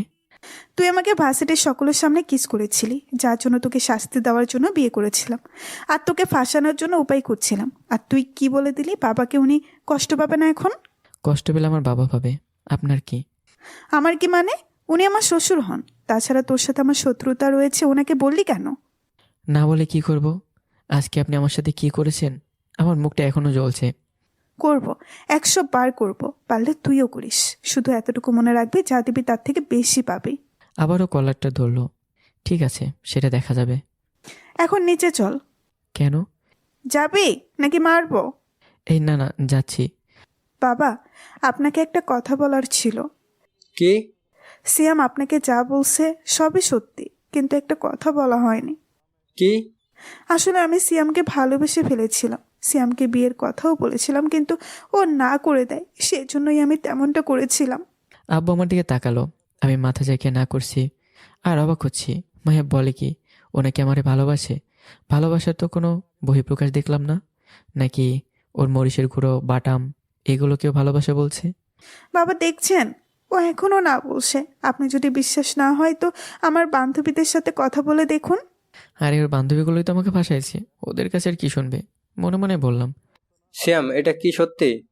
এখনো না করবে। আপনি চাইলে আমার বান্ধবীদের সাথে কথা বলুন। ঠিক আছে মা, তুমি ঘরে যাও, আমি বিষয়টা দেখছি। হ, আমার বালটা হয় শালি। আমার জীবন তেনা তেনা বানাইছে, এখন ভালোবাসা দেখানো হচ্ছে। ঠিক আছে, বাড়িতে কিছুই বলবো না, কারণ আব্বুর জন্য বলা যাবে না। ভার্সিটিতে যাবো না কালকে, সেখানেই দেখে নেব। মনে মনেই বললাম। আচ্ছা, তোমরা দুজনে ঘরে যাও। আর শ্যাম, বৌমাকে যদি এরপর থেকে কিছু বলিস তো তোকে বাড়ি থেকে বের করে দিব। তুমি একটা মেয়ের জন্য আমাকে এই কথা বলতে পারলে? বলে রুমের দিকে হাঁটা দিলাম। নীলার মুখের দিকে তাকিয়ে দেখলাম এক বিজয়ের হাসি। ঠিক আছে, আমি দেখে নেব। রুমে চলে আসলাম। নীলাও আসলো। কেমন দিলাম এখন? কোথায় যাবা চান্দু? ঠিক আছে, আমি দেখে নেব। তুই আর কি দেখবি? আমার যা দেখার আমি তো দেখে নিয়েছি। আমার নিচের দিকে তাকিয়েই, এই ভালো হবে না কিন্তু। কত বড় ফাজিল মাইয়া। বিড়বিড় করে কি বলছিস? বলছিলাম যে আজকে কি বার? কেন? না মানে কপালে তো আজকে শনি দেখছি, তাই ভাবলাম শনির দশা হয়েছে। আরো কত কি হবে? বলেই বিছানায় শুয়ে পড়লো। রাত 12টা বাজে। নীলা খাটের উপর শুয়ে আছে আর আমি নিচে। শীত পড়েছে, তাই নিচে শোয়ার জন্য ঠান্ডা লাগছে। না, এভাবে নিচে থাকা যাবে না। যেভাবে হোক উপরে ঘুমাতেই হবে। আস্তে করে রুমের দরজাটা খুলে স্টোর রুমে গেলাম। অনেক ময়লা আছে ঘরটিতে, চারপাশ দিয়ে তেলাপোকাও, অন্যান্য ছোট ছোট পোকামাকড়ও। 3টা তেলাপোকা নিয়ে এসে কম্বলের নিচে হালকা উঁচু করে নীলার পায়ের কাছে নিয়ে ছেড়ে দিয়ে শুয়ে আছি। আহ! নীলা জোরে চিৎকার দিয়ে ওঠে। আমি উঠে রুমের লাইটটা জ্বালিয়ে দেখি নীলা বসে আছে, পাগুলো এখনো কম্বলের ভিতরে আছে। কি হলো, চিৎকার দিলেন কেন? পায়ে মনে হলো কিসে যেন সুড়সুড়ি দিল। বলে আবারও চিৎকার দিয়ে দাঁড়িয়ে পড়ল। তেলাপোকাগুলো যেন মুক্তি পেল, ওরে দেয়ালের সাথে বসে পড়ল। কি, সামান্য তেলাপোকা দেখে ভয় পান? আমি ভয় পাই না, হঠাৎ করে তাই এমন মনে হলো। কিন্তু তেলাপোকাগুলো আসলো কোথা থেকে? খাটটা পুরনো হয়ে গেছে তো, তাই মনে হয় তেলাপোকা বাসা করেছে। কি? কেন, ভয় পেলেন নাকি? না, আমি ভয় পেতে যাব কেন? ঠিক আছে, তাহলে শুয়ে পড়ুন, আমি লাইটটা অফ করে দিই। এই না! কেন, ভয় পাচ্ছেন? মাথাটা নাড়িয়ে সায় দিল। আসলে হঠাৎ করে তো, তাই ভয় লাগছে। বলছিলাম আজকের মতো তুইও উপরে ঘুমা। না না বাবা, আমি নিচেই ভালো আছি। তুই কি আসবি নাকি আমি নিচে আসবো? থাক, আপনাকে আসতে হবে না, আমি উঠছি। বিছানায় উঠে পাশ পেরে শুয়ে পড়লাম। মুখে বিজয়ের হাসি। নীলা, এখন কোথায় যাবে তুমি? সবাই তো শুরু, সামনে আরও কি কি দেখতে হবে তোমাকে। আজকে একটু সকালে ঘুমটা ভেঙে গেছে। উঠে দেখি নীলা এখনও ঘুম থেকে ওঠেনি। মাথায় আবারও সে রাতে শয়তানি বুদ্ধিটা জেগে উঠল। চারপাশটা খেয়াল করে দেখলাম তেলাপোকা 2টা ঘরের এক কোনায় দেয়ালের সাথে বসে আছে। ধরে আবারও কম্বলের ভিতরে দিয়ে বাথরুমে চলে আসছে ফ্রেশ হতে। কিছুক্ষণ বাদে চিৎকারের আওয়াজ আসলো। আমি তো খুশিতে গুলুমুলু হয়ে গেছি। যাই হোক, ইচ্ছে করে আজকে বাথরুম থেকে দেরিতে বের হলাম। দরজার সামনে দাঁড়িয়ে তো আমি শেষ। যা দেখলাম তার দেখার জন্য হয়তো আমি প্রস্তুতি ছিলাম না। দেখি নীলা সে বাটামটা নিয়ে তেলাপোকা 2টারে মেরে একেবারে আলু ভর্তা বানায় ফেলছে। শালা তেলাপোকা আমাকে আর সুড়সুড়ি দিবি? বলে আরেকটা বাড়ি দিল। বাড়ি দেওয়ার সময় তো আমিও নিজেই ফাল দিয়ে উঠছি। আমি তো বেচারা তেলাপোকার দিকে অসহায়ভাবে তাকিয়ে আছি। আজ আমার জন্য তেলাপোকা 2টার এই অবস্থা। না জানি আমাকে আবার মরার পরে অভিশাপ দেয়। মেয়েটার মনে একটুও দয়মা নাই। তেলাপোকাগুলোরে আলু ভর্তার মতো করে ফেলছে। এখন যদি নীলা জানতে পারে যে আসলে খাটে তেলাপোকা আমি ছেড়ে দিয়েছি আর ওর সাথে এমন করছি, না জানি কি হবে। একভাবে তাকিয়েছি তেলাপোকাগুলোর দিকে। কি হয়েছে? এভাবে তাকিয়ে কি দেখছিস? না, কিছু না, তেলাপোকাগুলোকে দেখছিলাম। কেন? আপনার একটু হাত কাঁপলো না তেলাপোকাগুলোকে মারার সময়? না, সাহস কত বড় আমার পায়ে সুড়সুড়ি দেয়। তেলাপোকা কি জানতো? জানলে তো মনে হয় না আর আপনাকে সুড়সুড়ি দিত। জানবে না মানে? জানতে হবে, না হলে এই অবস্থা হবে। আর হ্যাঁ, দেখে রাখ, আমার সাথে লাগতে আসলে বলা যায় না তোরও এমন অবস্থা হতে পারে। আমি কিছু না বলে দাঁড়িয়ে আছি। সত্যি বলতে ভয় করছিল। কেমন মেরে, কোনো বিশ্বাস নেই। বাড়িতে চুপচাপ সব কিছু সহ্য করে নেওয়াই ভালো। আচ্ছা, আমি ভার্সিটিতে যাব, থাকেন। তোরে ধরে রাখছে কে? বলে বাড়ি থেকে বের হয়ে আসলাম। রাস্তার পাশ দিয়ে হাঁটছি। হঠাৎ মনে হলো কেউ যেন পিছন থেকে মাথায় একটা থাপ্পড় দিল। মাথায় হাত দিয়ে পিছনে তাকাতেই পাশ দিয়ে বাইক চলে গেল। খেয়াল করে দেখলাম নীলা বাইকের পিছনে বসে আছে আর আমার দিকে তাকিয়ে মুখ বাঁকা করে চলে গেল। ঠিক আছে, ভার্সিটিতে তো আমিও যাচ্ছি, তখন না হয় দেখে নেব। রাফিকে ফোন দিলাম। কিরে, কোথায় তুই? ভার্সিটিতে। গেটের সামনে দাঁড়া, আমি আসছি। ভার্সিটির কাছে আসতেই দেখি রাফি দাঁড়িয়ে আছে, পাশে নিলয়। ভাই কেমন আছেন? আর কই ছিলেন এতদিন? আর বলো না, সে এক বিশাল বড় ইতিহাস। তো বলো, কেমন আছো? ভালো আছি, কিন্তু নীলা তো আমাদের অতিষ্ঠ করে তুলছে। কেন, কি হয়েছে? আর বললেন না ভাই, আপনাকে একটা ছবি দেখানোর ছিল। কি ছবি দেখি? নীলয়ের ফোন বের করে আমাকে দেখালো, যেখানে নীলার বান্ধবী সুমাইয়া একটা ছেলের সাথে গভীর চুম্বনে আবদ্ধ। এই ছবি তুমি কোথায় পেলে? সেদিন ক্যাম্পাসের পিছনে যে বাগানটা আছে ওইখানে ঘুরতে গিয়ে দেখেছিলাম, আর সুযোগ বুঝে ছবিটা তুলে রাখছি। বেশ ভালো কাজ করছো। ছবিটা তুমি আমার মোবাইলে দিয়ে সুমাইয়াকে খুঁজে বের করো। কেন? আরে সেটা পরে দেখতে পাবে, দাও। নীলার কাছ থেকে ছবিটা নিয়ে সুমাইয়াকে খুঁজতে লাগলাম। দেখি নীলার কাছ থেকে একটু দূরে ফোনে কারোর সাথে কথা বলছে। আমি ওর সামনে গিয়ে ওর সামনে আমার মোবাইলটা যে ছবি আছে সেটা ধরলাম। ও দেখলাম আমার দিকে চোখ বড় বড় করে তাকিয়ে আছে। তোমার সাথে কথা আছে, এদিকে আসো। সুমাইয়া আমার পিছন পিছন আসলো। কেমন আছো? ওই কুত্তা, তোর সাহস কি যে আমাকে তুমি করে বললিস? আর ছবিটা কই পাইলি?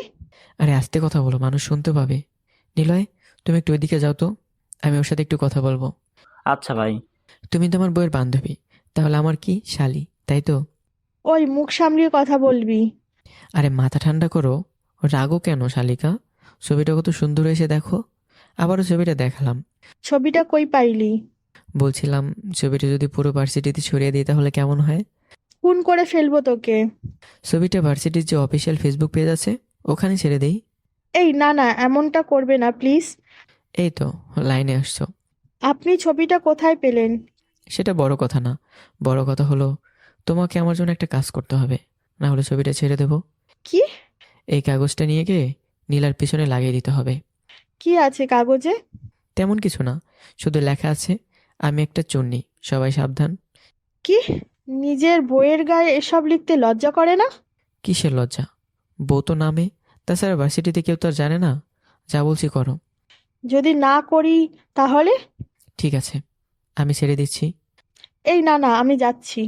সুমাইকে দেখলাম নীলার কাছে গেল, সবাইকে কি জন্য বললো, তাই সবাই ক্লাসের দিকে হাঁটা ধরলো। নীলা আর সুমাইয়া তার পিছনে হাঁটছে। সুযোগ বুঝে সুমাইয়া নীলার পিঠে কাগজটা লাগিয়ে দিল। আমি তো মনে মনে শয়তানে হাসি দিচ্ছি। নীলা যত সামনে এগোচ্ছে সবাই কেমন করে যেন তার দিকে তাকাচ্ছে আর হাসাহাসি করছে। কি দিলেন ভাই? এবার বুঝবে কেমন লাগে। নীলাকে দেখলাম চারপাশে ভালোভাবে তাকাচ্ছে, হয়তো বুঝতে পারছে না কেন সবাই তার দিকে তাকিয়ে হাসছে। সুমাইকে কি যেন জিজ্ঞাসা করলো, সুমাইও কি যেন বললো, বোঝা গেল না। পুরো ভার্সিটিতে হাসির রোল পড়ে গেছে একেবারে। নীলার বান্ধবী রাইসাকে দেখলাম নীলার পিছনে এসে কাগজটা তুললো, হয়তো টের পেয়ে গেছে। কাগজটা পরে তো নীলা তেলে বেগুনে ফুলছে। তারপর নীলা সুমাইয়ের মাঝে কি কথা হলো বুঝলাম না। নীলাকে দেখলাম এক পর্যায়ে সুমাইকে থাপ্পড় মেরে দিল। আহারে বেচারি সুমাইয়া, আমার তো সকালের সেই তেলাপোকার কথা মনে পড়ছে। না জানি সুমাইয়ারে অমন করে নাকি। ওর মাঝে আরও কি যেন কথা হলো।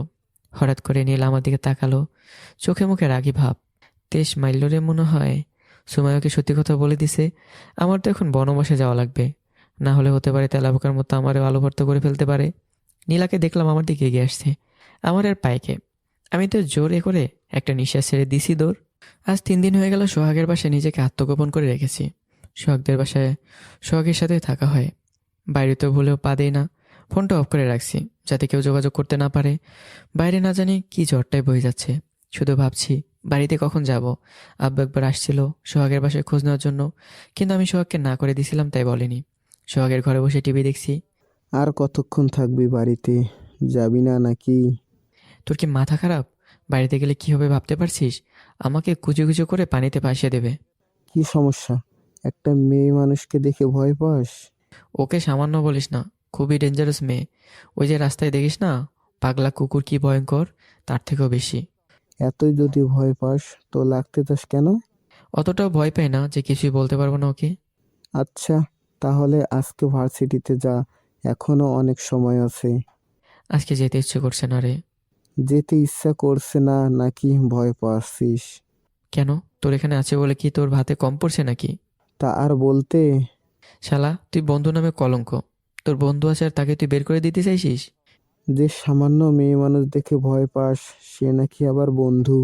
কে বলেছে তোকে? তাহলে যা। আচ্ছা ঠিক আছে, আমি যাচ্ছি। কথাটা বলেই সোহাগের বাসা থেকে বের হলাম। শালা কেমন বন্ধু, ওর বাসায় আসে বলে খোটা দিতে চায়। আমারও সময় আসবে একদিন।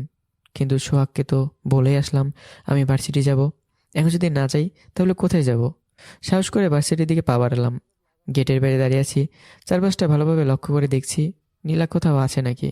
না, নীলা নেই। বুকটা ফুলে গেটের ভেতরে পা রাখলাম, যেন এক বীর পুরুষ। ভালোভাবে চোখ কান খোলা রেখে সামনের দিকে এগিয়ে যাচ্ছি। ভাই আপনি কোনো মানুষের জাতই না। পেছন থেকে কোনো ছেলে কণ্ঠ। কোন শালারে বললো কথাটা? বলেই পিছন ঘুরে তাকে দেখি নীলয় দাঁড়িয়ে আছে। কি বললি তুই আমাকে? ঠিকই তো বলছি, আপনার মতো ভীতু মানুষ আমি আর দুইটা দেখি নাই। হঠাৎ কি হলো তোমার? দেখতে পারছেন এগুলো কি? বলেই গালটা আমার দিকে এগিয়ে দিল। দেখলাম গালের দুই পাশে থাপ্পড় মারার দাগ বসে আছে। আরে, তোমাকে কি মারলো?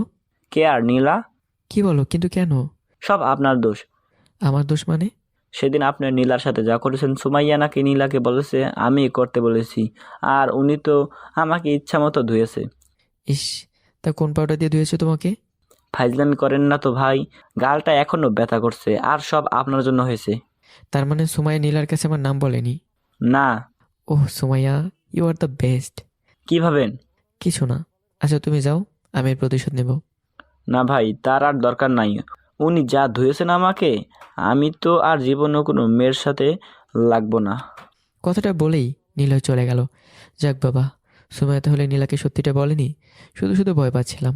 মিমকে দেখলাম গেট দিয়ে আসছে। আরে সিয়াম, কেমন আছো? ভালো, তুমি কেমন আছো? ভালো। তুমি নাকি নিখোঁজ হয়ে গিয়েছো, এমনটা রাফি বলল। আরে না, আমার বন্ধুর বাসায় ছিলাম। তার কারণটা কি? তোমাকে বলতে পারি যদি কাউকে না বলো। কি? আমি না বিবাহিত। কি বলছো তুমি? কবে আর কার সাথে? নীলার সাথে। নীলা? কোন নীলা? আমাদের ভার্সিটির? হ্যাঁ। মিমকে দেখলাম চোখ দুইটা বড় বড় করে তাকালো। বলো কি, কিভাবে? তোমাকে তো দেখি সবসময় ওর সাথে ঝগড়া করতে। সে বিশাল ইতিহাস। তাহলে সংক্ষিপ্ত আকারে বলো। মিমকেও সমস্ত বিষয়টা খুলে বললাম। কি বলছো? প্রতিশোধ নেওয়ার জন্য একটা মেয়ে তোমাকে বিয়ে করছে? হ্যাঁ। তুমি কিছু বলতে পারো না? ভার্সিটিতে তো দেখি খুব লাগে। ভার্সিটি আর বাড়ি আলাদা যে। বিশাল সমস্যা। তবে আমার কাছে একটা উপায় আছে। কি? তুমি নীলাকে ডিভোর্স দিয়ে দাও না কেন? তাহলেই তো সব সমস্যা মিটে যায়। কি বলছো? না হলে তোমাকে সবসময় পস্তাতে হবে। আমি কিছু বললাম না। ক্লাসের সময় হয়ে গেছে, চলো। আমার ভালো লাগছে না, তুমি যাও। মিম চলে গেল। আমি একটা গাছের নিচে বসে আছি আর ভাবছি নীলাকে কি তাহলে ডিভোর্স দিয়ে দেবো? কিন্তু মন বলছে অন্য কথা। ওকে ডিভোর্স দিয়ে দিলে কার সাথে ঝগড়া করব? ভাবতেই কেমন যেন একা একা লাগছে। তাহলে কি আমি নীলাকে ভালোবাসি? কিছুই বুঝতে পারছি না, ভালো লাগছে না। তাই বাড়ির দিকে রওনা দিলাম। যা হবার হবে, মেরে তো আর ফেলবে না। বাড়ির সামনে দাঁড়িয়ে আছি, ভেতরে যাওয়ার সাহস পাচ্ছি না। আব্বু মনে হয় বাড়িতে নেই। দরজায় বেল দিলাম। নীলা দরজা খুলে দিল।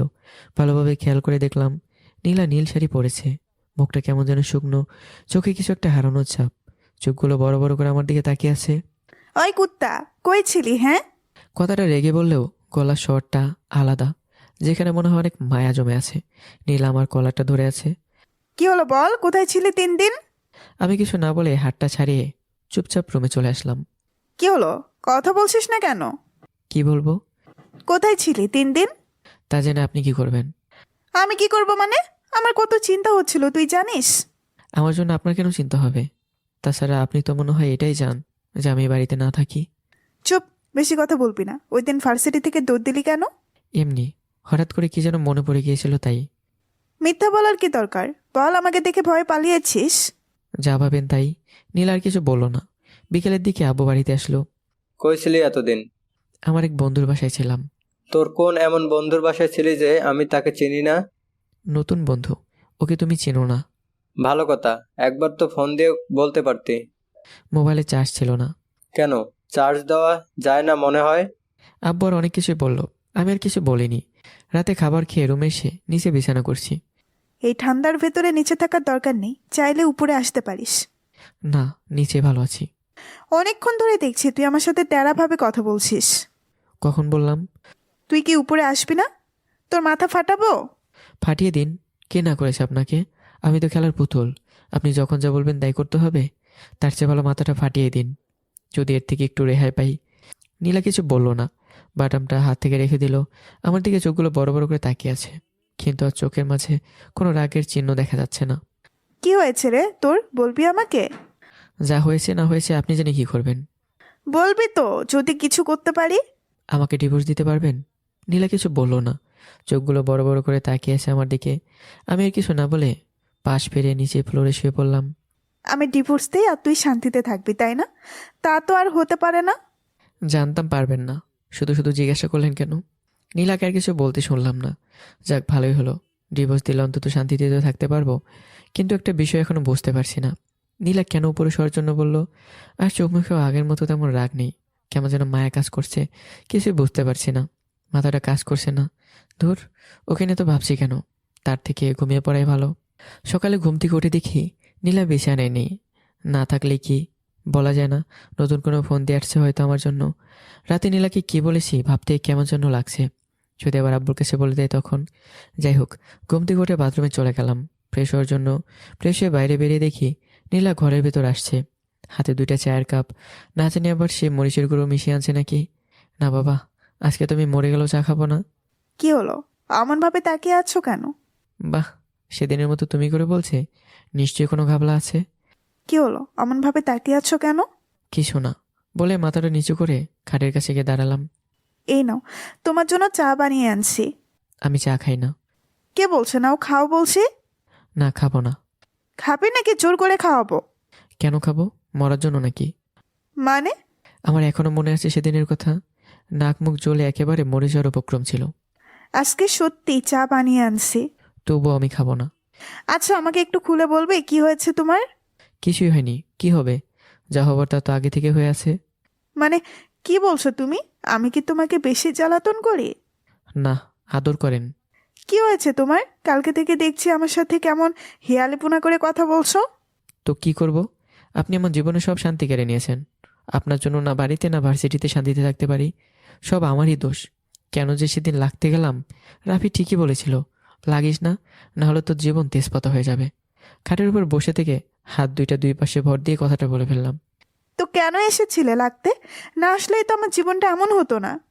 জানি ভুল হয়ে গেছে, ডিভোর্স দিয়ে দিলেও আপনিও শান্তিতে থাকতে পারবেন আর আমিও। নীলাকে দেখলাম কিছু না বলে চায়ের কাপ 2টা হাতে নিয়ে দরজার সামনে দাঁড়িয়ে আছে। কি বলছো এসব তুমি? তুমি কি জানো তোমাকে ছাড়া আমি এক মুহূর্তও থাকতে পারবো না? তা কেন পারবেন? কারণ সবসময় আমাকে জ্বালিয়েই তো আপনার শান্তি। কথাটা বলে বাড়ি থেকে বের হয়ে গেলাম। কিরে সিয়াম, তুই? কেন আসতে পারি না? সেটা না, ভার্সিটিতে যাসনি আজকে? না। কেন? আব্বুর সাথে সারাদিন রেস্টুরেন্টে কাজ করেছি, বিকেল হয়ে গেছে। প্রতিদিনের মতো আব্বু বাড়িতে যাওয়ার জন্য প্রস্তুতি নিচ্ছে। সিয়াম চল। না আব্বু, তুমি যাও, আমি পরে আসবো। কেন, সেই সকাল থেকে আসিস, বাড়িতে চল। বললাম তো তুমি যাও। বলতো সিয়াম, কে হয়েছে তোর? কি হবে, কিছু হয়নি, তুমি যাও। ঘড়ি কাটায় তখন রাত 10টা বাজে, এখনও রেস্টুরেন্টে বসে আছি। বাড়িতে যাবার কোনো ইচ্ছে নেই। কি হবে বাড়িতে গিয়ে? আবার নীলা সেই কাণ্ড, ক্যাশে বসে আছি আর মিল করছি। আরে সিয়াম, তুমি এখানে? মাথাটা উঠিয়ে দেখি মিম দাঁড়িয়ে আছে। আরে মিম, তুমি এত রাতে এখানে কি করো?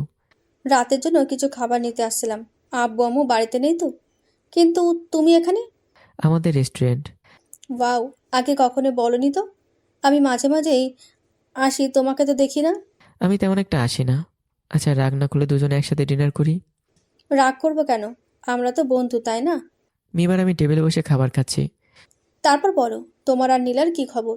ধুর, ওর কথা আর বলো না তো, ওর জন্যই এখনো বাসায় যায়নি। কেন, ভয় পাও নাকি?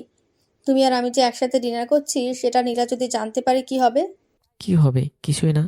তাছাড়া আমি কাউকে ভয় পাই নাকি? সিয়াম, পেছন থেকে কেউ একজন বলে উঠলো। তাকে দেখি নীলা দাঁড়িয়ে আছে আর আগে ফুসছে। বলতে না বলতেই হাজির। মিম কথাটা আস্তে করে বলল, চুপ করবা একটু। তুই আজকে বাড়িতে আসবি না, তোকে কুচি কুচি করে কাটবো। কথাটা বলেই নীলা চলে গেল। বুঝলাম না নীলা রেস্টুরেন্টে আসছে কেন, না জানি আজকে কপালে কি আছে। আমি তো আজকে রাতে আর বাড়িতেই যাব না। মিমকে দেখলাম সামনে বসে হাসছে। আজকে তো মনে হয় নীলা তোমাকে ঝেড়ে দিবে। ধুর, কিছু বললো না তো। নীলা যাবার পরপরই দেখলাম আব্বুর ফোন। কিরে সিয়াম, কই তুই? রেস্টুরেন্টে। কত রাত হয়েছে, তাড়াতাড়ি বাড়িতে আয়। নীলা তোর জন্য চিন্তা করছে। বুঝলাম না, নীলা আবার কিছু বলে দেয়নি তো আব্বুকে? জানি না। বাড়িতে চলে আসলাম। রুমে এসে দেখি নীলা খাটের উপরে মাথা নিচু করে বসে আছে। আমি আসতে মাথাটা উঁচু করে তাকালো। খেয়াল করে দেখলাম চোখের কোনো পানি জমে আছে। ওই মিমের সাথে তোর কি? কথাটা বলে আমার কলারটা ধরে দেয়ালের সাথে চেপে ধরলো। উহ, ব্যথা লাগছে তো। লাগুক, বল ওই মেয়ের সাথে তোর কি? তো কি করব? বাড়িতে এসে আপনার এমন নির্যাতন সহ্য করব? হ্যাঁ করবি, তাই করবি, তবু ওই মেয়ের কাছে যেতে পারবি না। ব্যথা লাগছে, ছাড়ুন। তুমি কি বোঝো না? কি বুঝবো? আমি যে তোমাকে ভালোবাসি। কোনটা ভালোবাসা? প্রতিদিন আমাকে নির্যাতন করে এটাকে বলছেন? হ্যাঁ, এই নির্যাতনের মাঝেই কখন যে তোকে ভালোবেসে ফেলেছি তা নিজেও জানি না। জানো, ওই 3 দিন যখন তুমি আমার সাথে ছিলে না, তখন তোমাকে অনেক মিস করেছি। বুঝতে পেরেছি যে তোমাকে ছাড়া আমি থাকতে পারবো না। আমি কিভাবে মানবো? এটা আপনার নতুন কোনো ফোন দিই? কি করলে বিশ্বাস করবে যে আমি সত্যিই তোমাকে ভালোবাসি? যদি তোমার ওই ঠোঁটের ভাগ আমাকে প্রতিদিন দাও আর আমাকে না জ্বালাও, তাহলে। জানি কখনোই করবে না, তাই ভেবেচিন্তেই বললাম। ঠিক আছে, লাইট অফ করো। আমি তো অবাক। বলে কি? লাইট অফ করব কেন? তাহলে কি নীলা সত্যি আমাকে ভালোবাসে, নাকি লাইট অফ করে সে বাটন দিয়ে ভালোবাসা নিবেদন করবে? কি হলো, দাঁড়িয়ে আছো কেন? না না, লাইট অফ করার দরকার নেই। বুঝেছি, আপনি আমাকে খুব ভালোবাসেন। কি বুঝছো, নিবে না ভাগ? না বাবা, দরকার নেই, আমি ভালো আছি। তুমি করবা না? না। করবা না তো? বললাম তো না। ঠিক আছে, দাঁড়াও, তোমাকে দেখাচ্ছি। বলেই লাইট অফ করতে গেল। লাইট জ্বালান, আমার ভয় করছে। অনুভব করলাম নীলা আমার বাগালে হাত রাখলো। না জানি ডান হাতে সেই বাটামটা মনে হয় আছে। বাস, পুরোটা বলার আগেই মুখটা বন্ধ হয়ে গেল। এভাবে কেউ কিস করে? আরেকটু হলে তো মরে যেতাম। তাই না? তাহলে তো আজকে তোমাকে মেরেই ফেলবো। আমাকে ছাড়া অন্য মেয়ের সাথে ডিনার করা, তাই না? বলে আবারও বসিয়ে দিল। লাইট কিন্তু অফ আছে। আপনারা এখনো তাকে কি দেখছেন? যান যান, আপনারা আপনাদের কাজে যান। এখন আমাদের অনেক বড় কাজ হবে। তো বন্ধুরা, গল্পটি এখানেই শেষ হলো। কেমন হয়েছে দুষ্টু মিষ্টির কাহিনীটি? কমেন্ট করতে বলবেন না। পরবর্তী গল্প শীঘ্রই আসছে। ভালো থাকবেন, সুস্থ থাকবেন। টাটা।